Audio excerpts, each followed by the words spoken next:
All right, picture this. You're a Viking warrior. You just swung your axe in an epic battle. The ravens are circling, and boom! You wake up in the middle of the Norse cosmos. You look around, see a giant tree, some sketchy figures in the distance, and suddenly realize where the Helheim am? Well, don't worry, I got you. Today we're breaking down the 9 realms of Norse mythology, the wildest neighborhoods in the Viking universe. You'll know exactly where the gods live, where giants party, and, most importantly, where not to end up if you like warmth, sunlight, or happiness. Welcome to Mythic Lounge, the place where myths, legends, and history get served up with a side of fun. And hey, if you love mythology, epic battles, and stories that make history books jealous, smash that like button, subscribe, and hit the bell so you don't miss our next adventure. All right, grab your mead, and let's start with the thing that holds this whole cosmic mess together, the world tree Yggdrasil. Before we start realm hopping, you need to know about Yggdrasil. Imagine if the entire universe was held together by a giant tree. Yeah, that's Yggdrasil. It's the Norse world tree, and every single realm is connected to it by its branches or roots. Think of it like a giant cosmic motherboard. Disconnected, and everything crashes. The gods, giants, elves, and humans all depend on this bad boy to keep things running smoothly. Yggdrasil is also home to some interesting creatures. Nidhogg, a massive dragon that lives under the tree and constantly tries to chew through its roots. Basically, he's the first ever server hacker, and if he succeeds, the universe is toast. Eagles and hawks, chilling at the top of the tree, keeping an eye on everything like cosmic surveillance cameras. Ratatoskr, a sassy little squirrel who runs up and down Yggdrasil, spreading insults between the eagle and the dragon, because apparently even Norse mythology had drama-stirring gossipers. Now let's start at the top. Asgard, home of the gods. Asgard is basically the VIP section of the 9 realms. This is where the Aesir gods live, like Odin, Thor, Heimdall, and even sometimes Loki, depending on how much trouble he's caused that week. Imagine a golden city with massive halls, towering palaces, and warriors constantly training for the end of the world, you know. Ragnarok. Asgard is a place of power, war, and divine bureaucracy, because Odin is always plotting something. Valhalla, the most exclusive afterlife club in existence. If you die in battle, congratulations. You now spend eternity drinking endless mead, feasting, and fighting your fellow warriors every single day just to wake up and do it all over again. Bifrost, the rainbow bridge that connects Asgard to Midgard.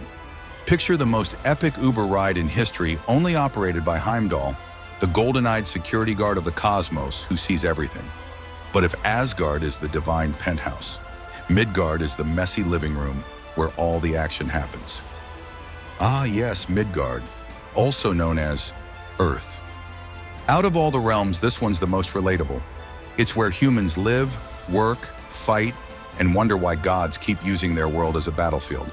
It's the middle child of the 9 realms, stuck between divine drama and chaos. It's literally held together by Jörmungandr, the world serpent, who wraps around the earth and bites his own tail. The gods occasionally show up to mess around, help out, or start wars. Speaking of gods starting fights, let's talk about the giants next door. Jotunheim is wild, cold, and full of creatures that want to smash Asgard to pieces. The Jotnar, or giants, live here, and they really don't like the Aesir gods. Think Game of Thrones north of the wall, but way bigger and way meaner. This place is chaotic, filled with frost giants, massive mountains, and ice castles so cold they make Antarctica look like a tropical getaway. Oh, and Loki? Fun fact, Loki isn't technically an Aesir god. He's from Jotunheim. He's a Jotun by birth, which explains a lot about his chaotic energy. Now, if Jotunheim is too intense for you, maybe you'd prefer a more peaceful place. If Asgard is the warrior frat house, then Vanaheim is the quiet countryside retreat. It's home to the Vanir gods, who are all about magic, fertility, and prosperity. Who lives here? Freyr, god of peace, prosperity, and good harvests. Freya, the goddess of love, war, and seriously powerful magic, stays here too. Vanaheim is a place of balance, where nature and magic work in harmony. If you're tired of battles and just want some peace and quiet, this is your realm. Alfheim is home to the Light Elves, who are basically tall, glowing, magical beings who probably listen to lo-fi beats while casting spells. What's the vibe? Think Lord of the Rings Rivendell, but even more mystical. Everything here is bright, beautiful, and dripping with magic. But if Alfheim is too light for you, let's head to its darker cousin. Welcome to Svartalfheim, where the dwarves live. These guys are the best blacksmiths in the cosmos. They made Thor's hammer, Odin's spear, and so many legendary weapons. Dark, underground, full of forges and grumpy craftsmen who do not have time for small talk. If you need a legendary sword, come here. Just don't expect a warm welcome. Niflheim is pure ice, pure misery. This is where nothing lives, nothing grows, and everything is cold and bleak. Meanwhile, Helheim is the land of the dead.